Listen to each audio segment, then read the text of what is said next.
E aí, galera, neste corredor, os atletas do Ceará embarcaram, deixando a capital cearense e seguindo a Belo Horizonte. O Ceará venceu o Botafogo de Ribeirão Preto, sim, conseguiu subir para a 8ª colocação dessa Série B do Campeonato Brasileiro. Num vídeo anterior a gente conversou sobre isso. Se o Ceará perde o jogo, estaria hoje na 14ª posição, mas venceu, subiu para a 8ª posição, a mesma pontuação do 7º colocado e apenas 2 pontos atrás da equipe que é hoje a 4ª colocada, o Novo Horizontino, ou seja, 2 pontos do G4 da Série B do Campeonato Brasileiro.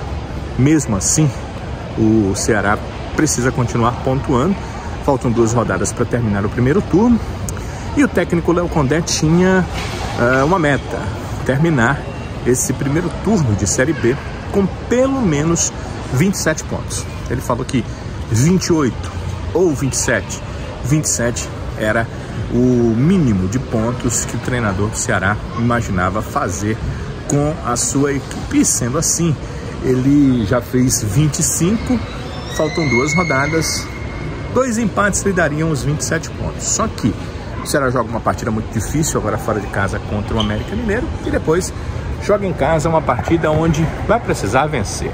Jogar contra o lanterna da competição, o Guarani de Campinas, no Castelão, significa necessidade básica de vitória. Nada é fava contada em se tratando de futebol, ainda mais essa Série B tão próxima, com times com resultados muitas vezes que a gente não imagina, mas no geral com pontuações muito próximas.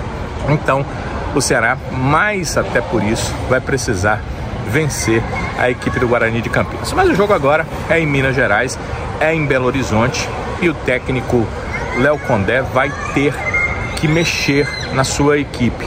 O treinador não conta com o Mugni, que está suspenso, só para falar de titular, então ele já tem que ter uma mexida básica no seu time. O Mugni não joga e o Léo Condé também não conta com o volante Jean Irmer.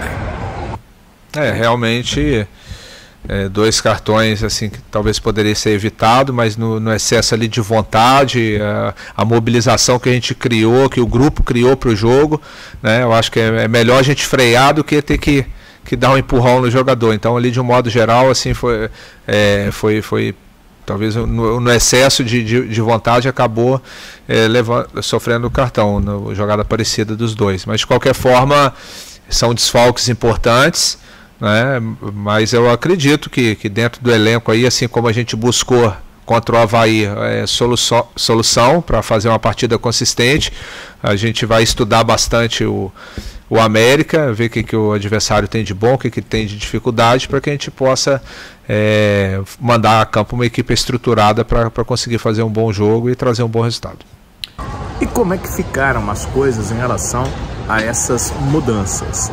Como o Léo Condé confirmou, ele não conta com o Mugni. O Mugni completou a série de 3 cartões amarelos logo no começo do jogo.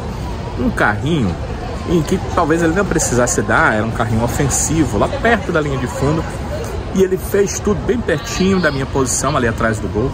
Ele fez tudo para não tocar no adversário. Ele recolhe a perna, mas a perna toca no zagueiro do Botafogo, o zagueiro cai. O grito do zagueiro foi alto, eu estava com fone de ouvido, consegui ouvir, e acho que por isso a arbitragem acabou acusando uma falta mais dura do que ela realmente foi e advertindo com cartão amarelo o Mugni. Ali ele já completava a série de 3 cartões e já ficava fora desse jogo contra o Botafogo de Ribeirão Preto. O Jean Irmer, a gente pode achar que não tem muita ligação, né? Jean Irmer e Mugni. Mugni é um meio, jogador de marcação que atua lá na frente, que tem sido importante nas assistências. Hoje ele é o rei das assistências do Ceará, na Série B e na temporada. E Jean Irmer, jogador de marcação com mais força, corpulento, chega lá para tomar a bola, um jogador para iniciar jogadas, não é um meia, é um atleta que normalmente entrega a bola aos meias para que façam a jogada. Mas nesse caso pode ter uma ligação. Por quê? Esse jogo foi em casa, contra o Botafogo de Ribeirão Preto, onde o Ceará precisava vencer de qualquer forma uma equipe integrante do Z4, que estava lá embaixo na tabela. Agora, o Ceará enfrenta um adversário direto pelo acesso, o América Mineiro, que está lá em cima e aqui, além disso, vai jogar em casa, no Independência.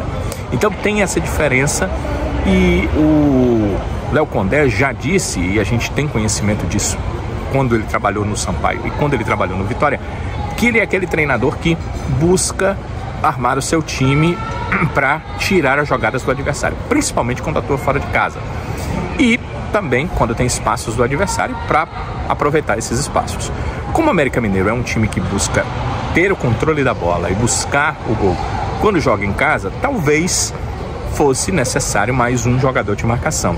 E aí o Irmer poderia entrar se não tivesse suspenso. O Irmer entrando, o Lourenço poderia fazer o papel do meia. Mas isso, obviamente, não vai acontecer, porque o Jean Irmer também está suspenso. Então, sem contar com o Mugni nessa partida, o que o treinador pode fazer é colocar o Recalde. O Recalde, inclusive, chegou a entrar no jogo, né, no segundo tempo. Talvez quisesse sentir como é que estava o Recalde no jogo o técnico Léo Condé, ou pode optar por um volante. E aí teria a opção, por exemplo, do Andrei.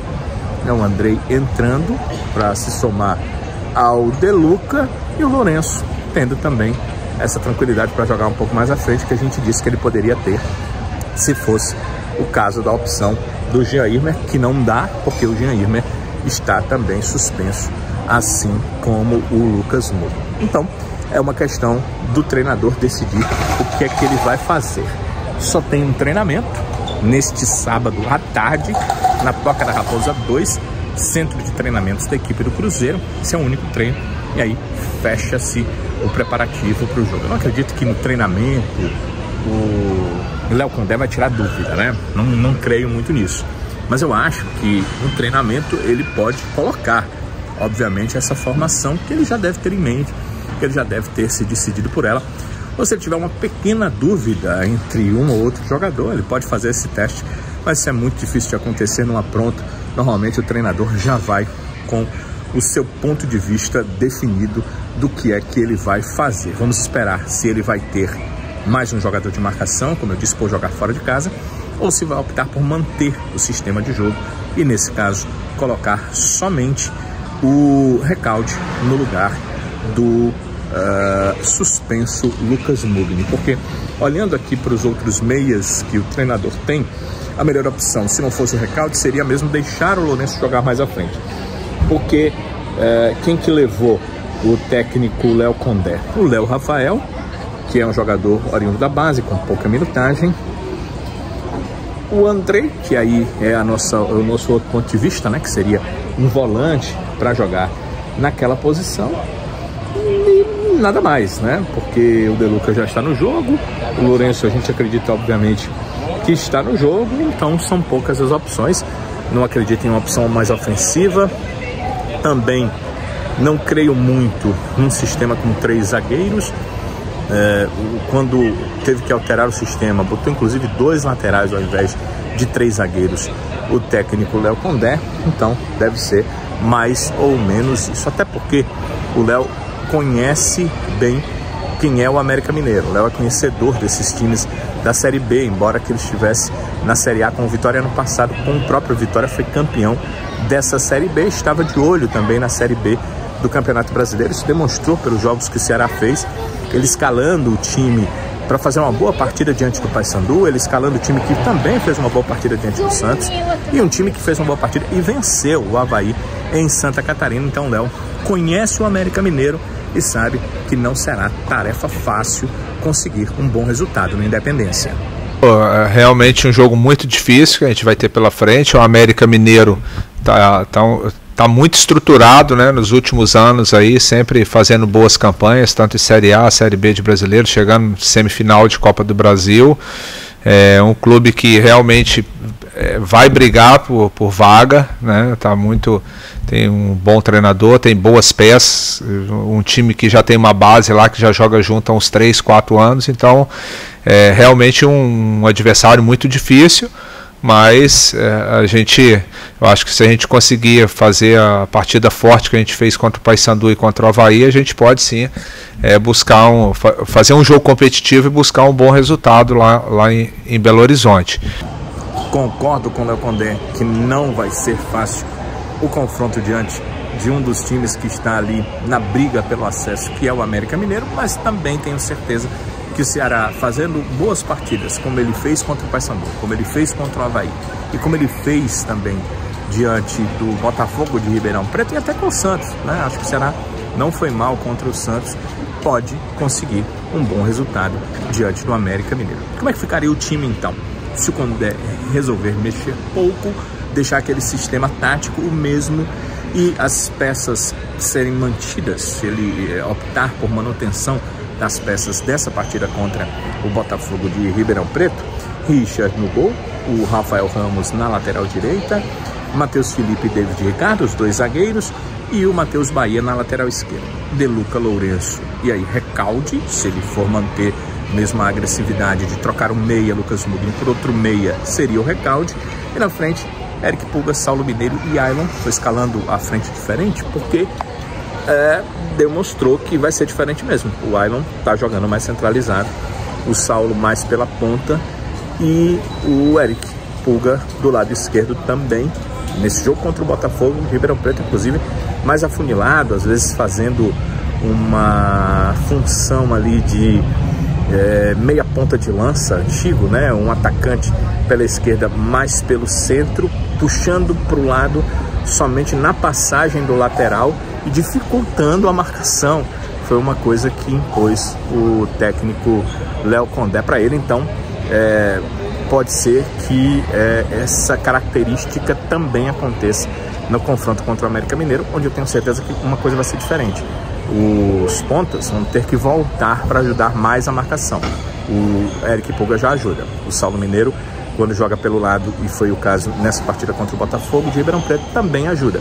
Mas quando você joga na casa do adversário, o adversário te força muito mais, então você tem que voltar muito mais, você tem que ajudar muito mais o seu lateral, no caso do Saulo, que está pela direita, o Rafael Ramos, no caso do Pulga, que está pela esquerda, o Matheus Bahia, e acredito que isso deva acontecer. Tomara que eles tenham fôlego, são jogadores ainda jovens, para chegar também lá na frente com gás e com qualidade. Gostei dessa inversão do Ailon mais de centroavante e do Saulo como um atacante de lado. Quando você joga com dois atacantes, tipo um centroavante mais um, o Ailon é ótimo para esse tipo de função. Ele vai muito bem nesse tipo de função. Mas quando você quer que ele seja o atacante pelo lado realmente, trocando passes com os laterais e chegando para cruzar, para ativar o centroavante, aí já não é muito a dele. E o Saulo Mineiro tem velocidade para isso. Grande sacada do Léo Condé, que percebeu que o Ailon é muito mais talhado para jogar centralizado e que o Saulo é muito mais talhado para jogar, também joga como centroavante, mas para jogar pelo lado de campo, pela velocidade que tem, e acabou fazendo esse tipo de inversão que deu muito certo contra o Botafogo de Ribeirão Preto. O Ceará venceu por 4-1, mas poderia ter vencido até com um placar mais dilatado essa partida. Então é isso. Domingo, 6h30 da noite, Ceará e América Mineiro. As perspectivas para o Ceará melhoraram muito com essa chegada ali à 8ª colocação e a proximidade do G4, mas esse é um jogo dificílimo, é um jogo fora de casa. Mas é um jogo que qualquer ponto que o Ceará ganhar, e principalmente se ele conseguir a vitória, vai ficar muito próximo, beirando o G4 da competição. Seria um excelente resultado, mas é uma partida, como o Léo Condé falou, bastante difícil mesmo. E o meu pedido, minha sugestão é que vocês acompanhem tudo no Futebolês. O jogo é 6h30, a partir das 6 da noite, Jagadeiro Band News FM 101,7 e no Futebolês pelas redes sociais. Você, no YouTube, você vai acompanhar a nossa transmissão para essa partida entre Ceará e América Mineiro, comentários, informações relevantes, tudo que acontecer no jogo, você vai saber acompanhando a gente lá no Futebolês. Acompanhe os programas, 5 da tarde, de segunda a sexta tem o programa na Jagadeiro Band News FM, 7h15 da noite tem o programa na TV Jangadeiro, todos os dias e as transmissões também acontecem no YouTube dos dois programas, então vale muito a pena você ficar ligado com a gente. Por aqui eu agradeço a participação de vocês e deixo o meu toque, que se você achar que merece o vídeo, deixar o like é importante para nós. Eu sei que às vezes você está assistindo na Smart TV e eu também assisto vídeos na Smart TV, é difícil para ir lá deixar o like, mas dá. E também dá para você ir no celular e deixar um like. Seria legal, seria interessante, é importante para o vídeo, é importante para o canal. Mas isso eu fico à sua disposição para você deixar um like só se achar que o vídeo realmente merece. E para você que não é ainda inscrito no canal, a intenção é que seja inscrito, porque você vai no sininho, ativa as notificações e quando tiver vídeo novo você será um dos primeiros a ser avisado. Então é sempre legal contar com a audiência de todos vocês. Vou encontrando vocês por ali. No jogo do Ceará, na quinta-feira, encontrei alguns amigos no tour do Ceará. O Ceará faz um tour com sócios torcedores e alguns sócios torcedores vieram lá conversar, a gente bateu foto junto e eles me disseram que acompanham aqui os vídeos, além de nos acompanhar no Futebolês todos os dias. É muito bom contar com todos vocês, é muito legal ter vocês aí na audiência e sempre que a gente se encontrar, vamos nos abraçar, vamos bater fotos. Não sei por que vocês querem bater foto com gente feia, mas estou aqui à disposição sim, para 100% dos casos a gente bater um papo e bater foto também, conversar sobre o Ceará, conversar sobre o nosso futebol. É isso, galera. Like se acharem que devem, inscrição por favor se vocês gostam dos vídeos e a gente se reencontra no próximo vídeo, se Deus quiser. Valeu!